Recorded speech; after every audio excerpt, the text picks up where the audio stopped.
Hello, and welcome to another edition of Better Minneapolis. Today I'm here with Kevin Norman, who is one of the co-founders or founder of Uptown United. So I asked him to come in today so I could learn a little bit more about it. So how are you today? Good. I really appreciate the opportunity to be on here and tell a little bit about Uptown United and what we're trying to do to help Uptown. Great. Okay. Well, let's start with I think you moved back to Uptown. How long you've been there? Where you're coming from, and maybe what motivated you to get more involved in what happens in Uptown? Yeah. So I'm originally from Michigan. I moved to Minneapolis in 2000, shortly out of college. To work at an ad agency, Fallon McElligott, back in the day, and lived here until 2013. My wife and I moved out to Oakland, California, and we were out there for about 10 years because I'm in tech. I worked at startups in San Francisco, and we're there for about 10 years, and decided to move back. And that was kind of always the plan. Frankly, I thought that my wife was going to have to drag me kicking and screaming out of the Bay Area.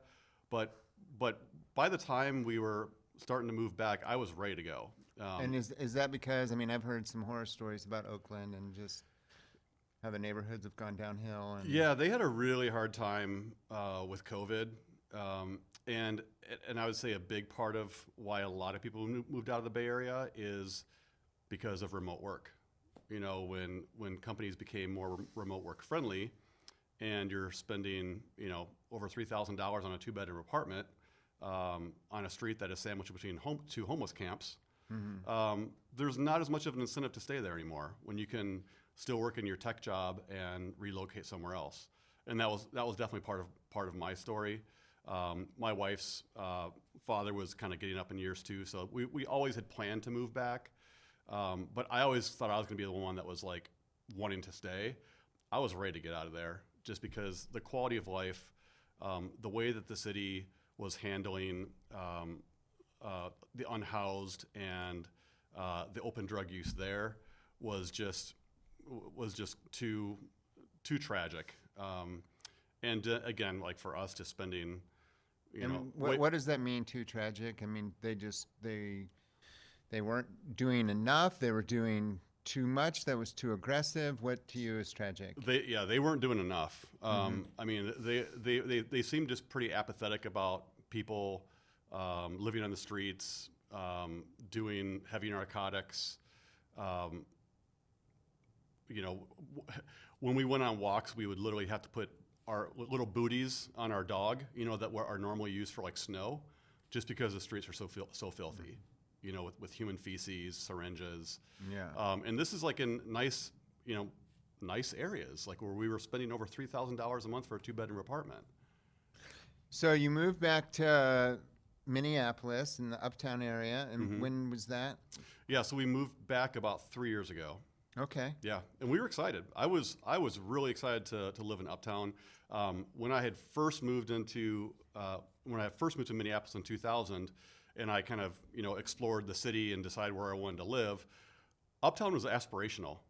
I didn't have enough money to live in Uptown when I was like right out of college working, at Fallon. And so it was kind of always an aspirational place and a place that I always wanted to live. So when we were making the decision to move back, I was really excited. And one of the funny, kind of funny things, I was really excited for clean streets. I was excited to take my dog for a walk, not have to worry about him getting into human feces or drug paraphernalia. And lo and behold, this is where we're at. Right. So I have some relatives that live in Uptown. My wife has an office in Uptown. What's been your experience of it in the last 3 years? Especially as you compare it to what you're coming from. Mm-hmm. And I guess part of that too is how do you feel like it changed from when you left to when you came back a decade later? Yeah. So I was under no delusions that it was going to be different when we moved back. I know that Uptown's evolved, and it kind of went through the big box phase. obviously knew that Minneapolis had a hard time with, George Floyd, with COVID, one after another. So I wasn't expecting, the Filio, Chino, Latino uptown of my youth. But I have to say, I was a little surprised at how much it has deteriorated. And I would say over the last 3 years, I feel like it has gotten a little bit worse. Mm-hmm. I think it's starting to get a little bit better, but not enough to where I don't think a little bit of civic engagement is not a bad idea. So speaking of that, I know you began a letter writing campaign to city council. Could you talk about that? Yeah. So one day my wife got back from her walk with our dog, and she was just like, "Kevin, it's worse than I've ever seen it." And I was just like, "You should write a letter."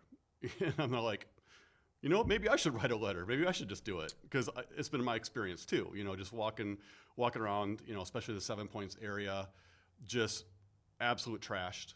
Completely trashed from people that are just kind of living there, unhoused. And we can definitely get to that. Like, I have a lot of compassion. I mean, I lived in the Bay Area for 10 years. Like, I'm a pretty progressive person, I would consider myself. But anyway, I decided to just do it. I wrote a letter. I made the subject of the email was boycott Hennepin, and it was kind of a little play on words that, I'm not trying to boycott Hennepin, but people are boycotting Hennepin because of the conditions. And fortunately, the letter started getting spread around. Judy Longbottom from the Uptown Association just blasted out to her Rolodex. Just started getting shared a whole lot. Started getting some responses from city council members, Scott Dibble. And what did city council members say? What they were more kind of commenting on some of the business owners that were chiming in. Some people were kind of trying to say some things that they're trying to do to help. Subsequently, I did a post on Nextdoor that also got a lot of attention, and ultimately, Andrea Corbin reached out to me, the president of the Uptown Association, Judy, several other people, and Andrea kind of organized a community meeting with about 10 or 15 or so of us that have been passionate about changing Uptown, and that's kind of where the Uptown United idea came out of.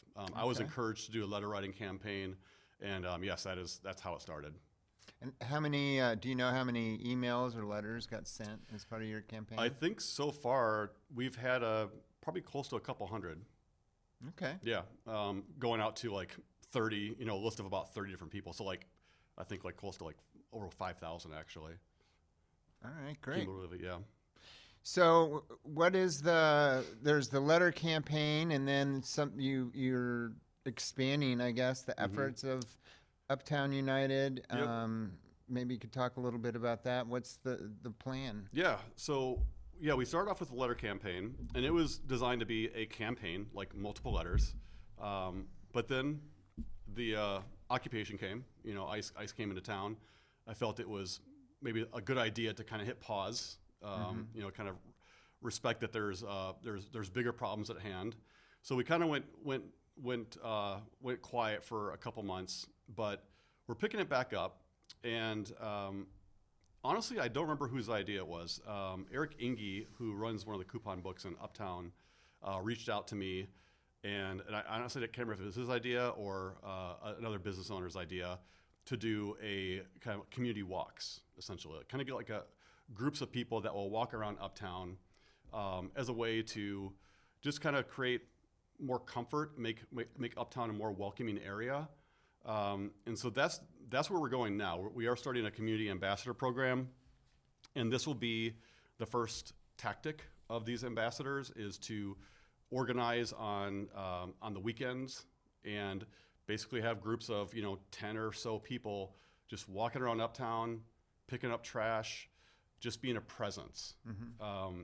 Now, are they going to kind of similar to what we've seen kind of so successfully used against ICE? Are they going to take photos of things they see? Because, and I think there's a article that came out in the Southwest Voices that was called Uptown in Crisis, and they have photos of what people are seeing in doorways and stuff like that. So will you be documenting anything, or is it really just to be a presence, pick up some trash, maybe get to know your neighbors a little better? The latter. I definitely do not want this to be like an observability program, because I want the ambassadors to be people that are creating a welcoming presence. You know, if they're out there like taking recordings and being reporters, I don't think that's going to be as effective, and I don't think that's going to get as many people involved in the program. Right. You know, there will naturally be some people that will snap photos that, you know, might call 911 if there's a crime taking place. But I really want this to be more about just making Uptown a welcoming area, have a positive presence, be in good vibes. I mean, that sounds kind of funny, but I really want it to be something where when these groups are walking around, people feel comfortable around them. And it's not about trying to shoo away the unhoused people.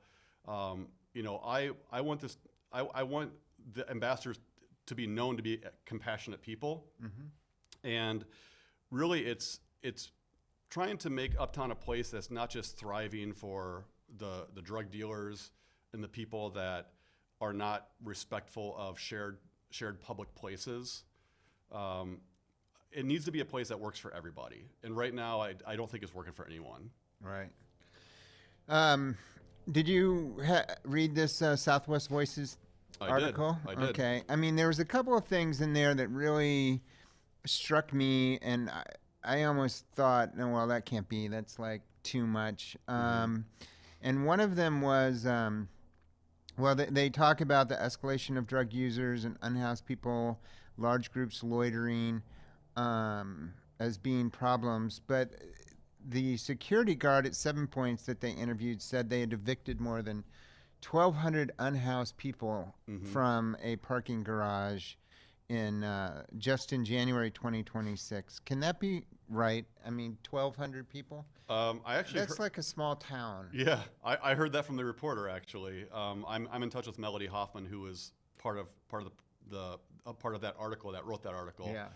And she told that to me firsthand, and I believe her. I think it's a public. Was it 1,200 unique people, or that's a great question. Someone camps, they get kicked out, they come back the next night, and they're getting kicked out again. I think it's safe to say it was, if nothing else, it was directionally correct.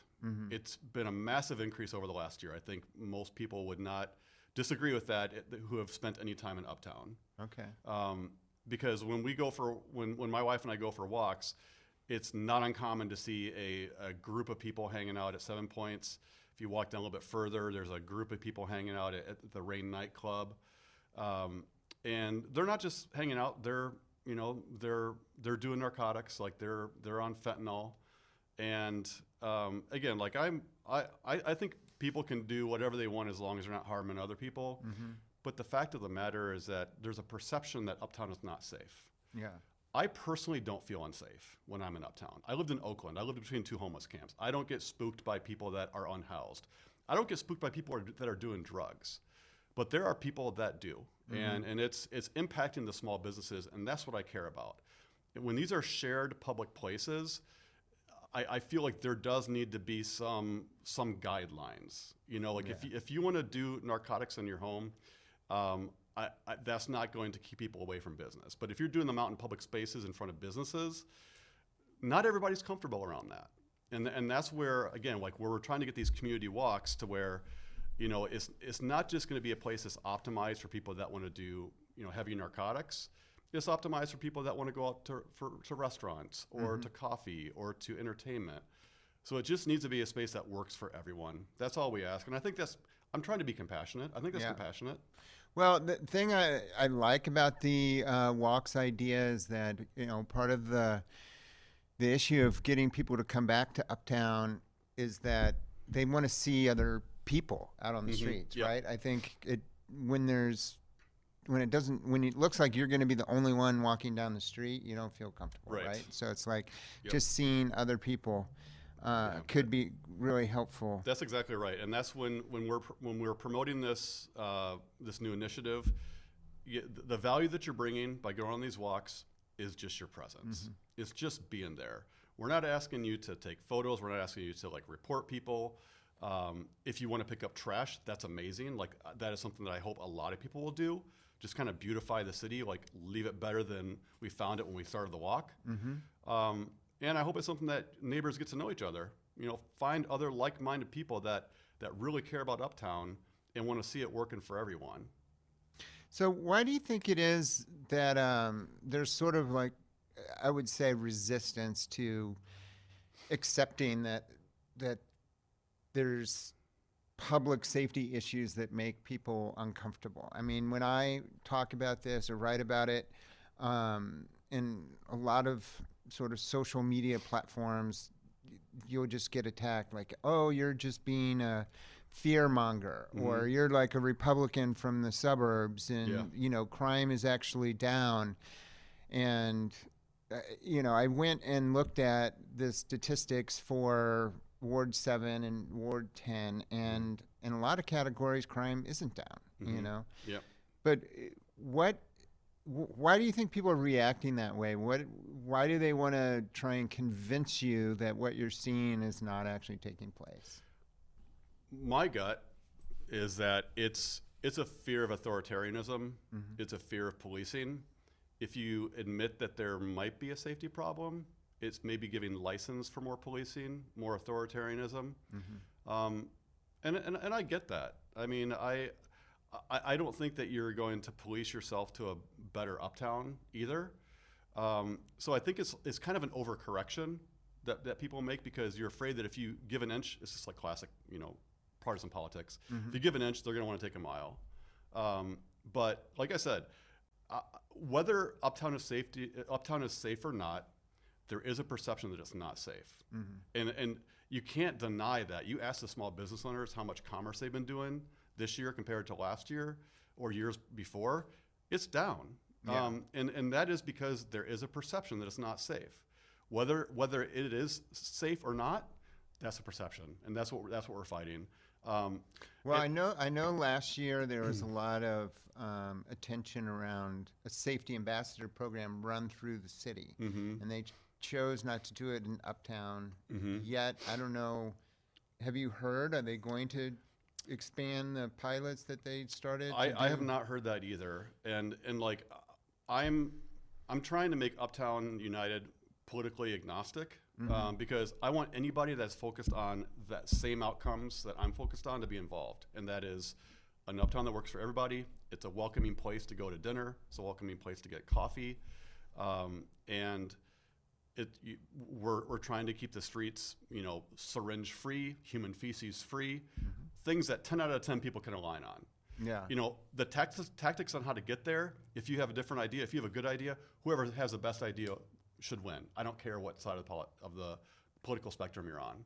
So one of the complicating factors seems to be this difference of whether people are congregating or doing drugs and it's in a public space or a private space, right? So like that parking garage that maybe people were using that's private, so the police will tell you we can't do anything about it. And then, of course, it falls to the owners to start fencing things, to have security, to move stuff. Some of the people quoted in the article were talking about having to hire security to get people off of their property. What do you think would be helpful to have those two, you know, spaces? Because it's still kind of a common space, even if it's publicly or privately owned. So how do you come up with a system where both the public and the private get attention? I mean, it's a great question. I don't know. I've heard from multiple people that this is a big part of the challenge. It's that some of the illegal activity is happening in public places, some of it's happening in private places, and you know, when I've reported some, you know, like human feces and drug syringes, I've been told that's private property. The city is not responsible for that. So it's a challenge. And again, that's part of why I'm excited about what Uptown United is doing with the community walks, is that if we just get enough people out there and like that are being a positive presence in Uptown, the folks that are wanting to do illegal drugs, hopefully will understand that like this is not the best place for you to do that. Well, in a certain sense, people gathering and doing drugs is making other people uncomfortable, right? So they don't. Yep. So I mean, by organizing and having people there, you in a sense are now trying to make those people uncomfortable, saying this is not where we want you to do drugs. Yeah. So I mean, I respect I respect people's individual rights, but there is also that kind of intersection of your individual rights with somebody else's individual rights. So I mean, it's kind of the classic like. Well, expand a little bit on, because on the website you mentioned both compassion and accountability being important to you. So what does that mean to you? What's that mix? Yeah. And again, it's really hard to not get political, but I kind of look at it this way. If my mom was on the street, would I want her in a tent or would I want her in a better shelter than being on the street? I would not want my mother on the street in a tent. So I think allowing people to continue to live in tents on streets, allowing them to continue to be deep in their addiction, I would not want that for my own mother. Maybe some people think that's them living their best life. I have a hard time believing that.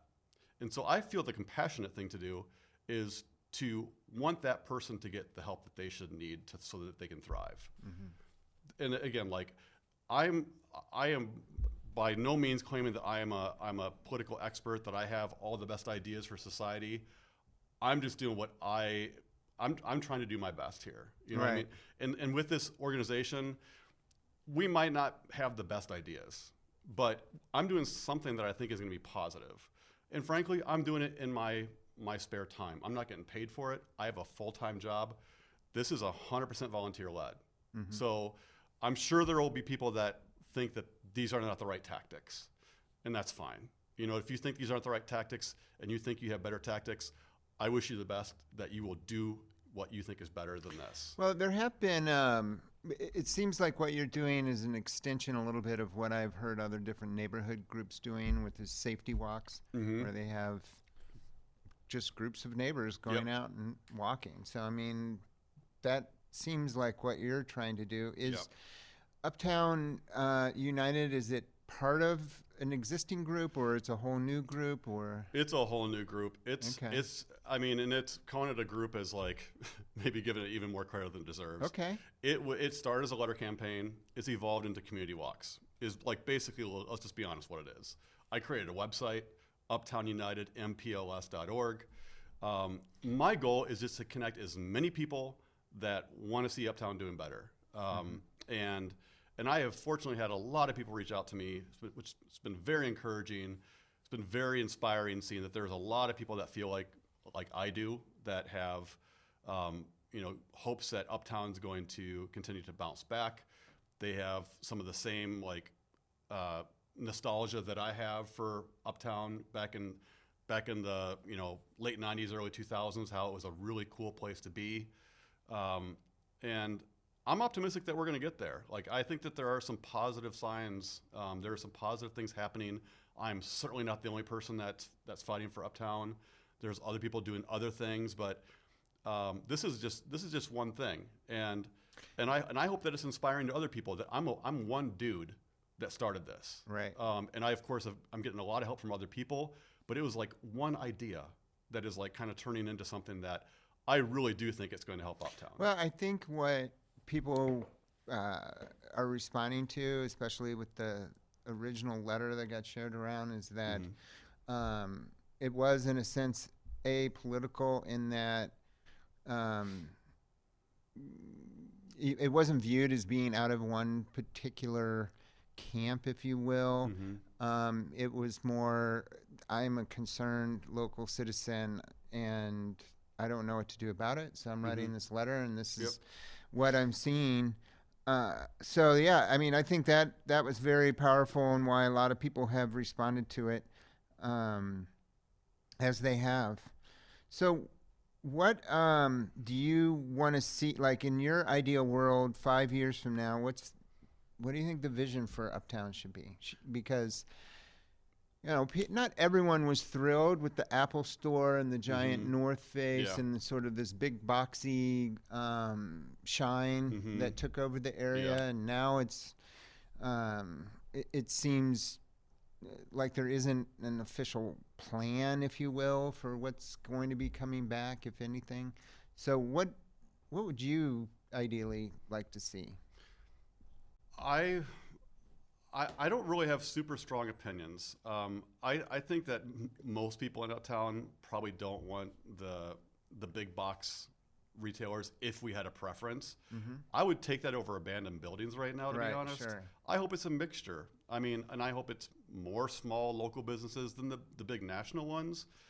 But, let's start somewhere. Like, let's start with not vacant buildings. How about that? Yeah. And I hope that Uptown United is unnecessary 5 years from now, to be honest. I hope that these walks will have some longevity, but I hope that they don't need to be a thing for a really long time. So you're having a meeting on March 19th.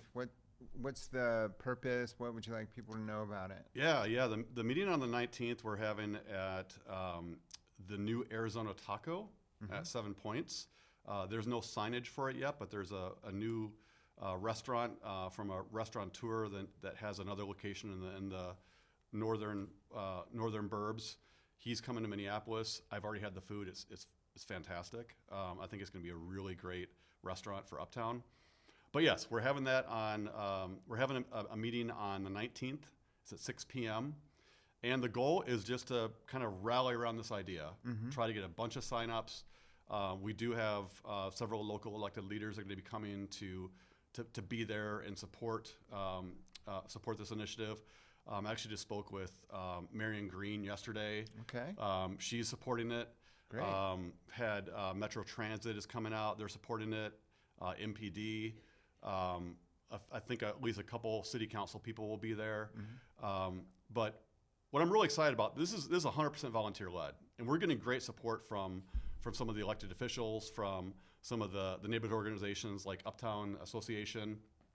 But again, like I'm really trying to cast a big net here and just be really outcome focused. I have my political opinions.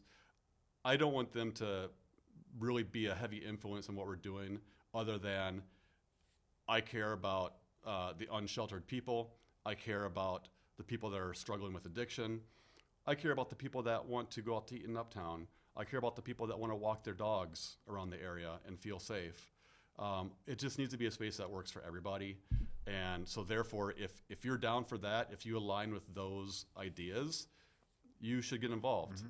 And not just people to walk, but people to kind of support the program too. I'm a one guy show right now with trying to organize this. I mean, I guess I do have a few other people helping me out, but like I can't do it all. I think for this to be a successful thing, we need people that are walking, that are helping to organize the nights, that are leading the groups on the weekend. So on the 19th, I'm also going to make that really clear that if you want to be involved, and even if you can't walk for any reason, there will be a place for you to get involved and support this.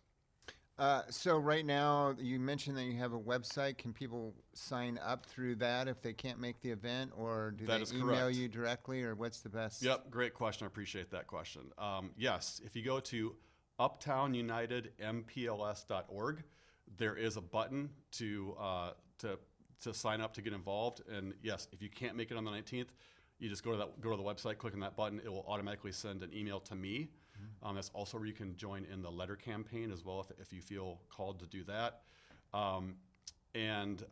Yes, so the meeting is going to be on the 19th, and I think we're going to aim to have our first walk the week after, so like March 26th.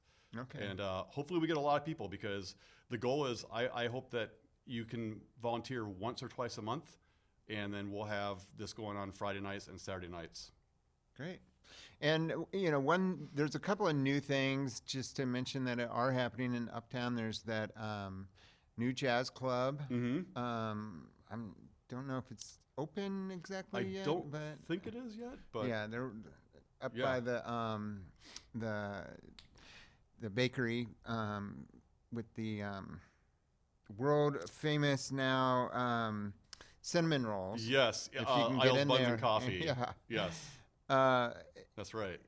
and there's, some different coffee shops and stuff have opened. So, it's great. I hope to see some momentum. And then also they've established now sort of, I don't what they're calling it's not really a police station, but sort of Yes.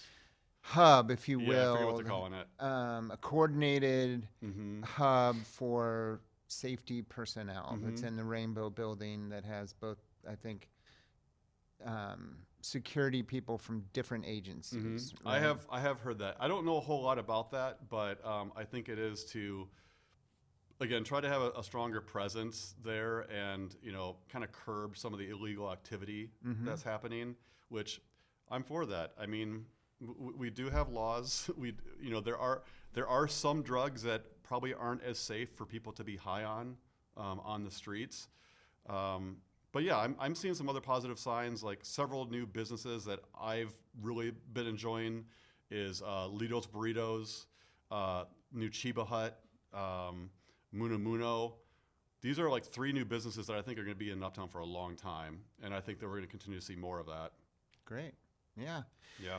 Well, I hope the meeting is well intended. I plan to be there on the 19th. Awesome. Anything else that you'd like to bring up before we close out here? No. I appreciate the opportunity to talk about this. I really am excited. I think it's going to have a really good turnout on the 19th, and I think this is going to be a really positive thing. I think it's going to be fun, to be honest. I'm looking forward to meeting more of my neighbors.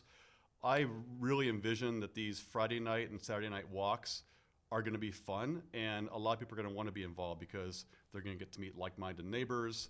And I think it's going to be a fun time. I really do. Will people stop in at restaurants and say hello, or I think that's they're the just idea. going to walk in circles around the neighborhood? I have a feeling that we're probably going to start the walks meeting at Arizona Taco, maybe down in a few tacos, ending your shift at Arizona Taco, maybe eating a couple tacos, couple drinks, and then so I'm envisioning like 2 shifts, like kind of like an early shift and a night shift, and the 2 shifts meet together.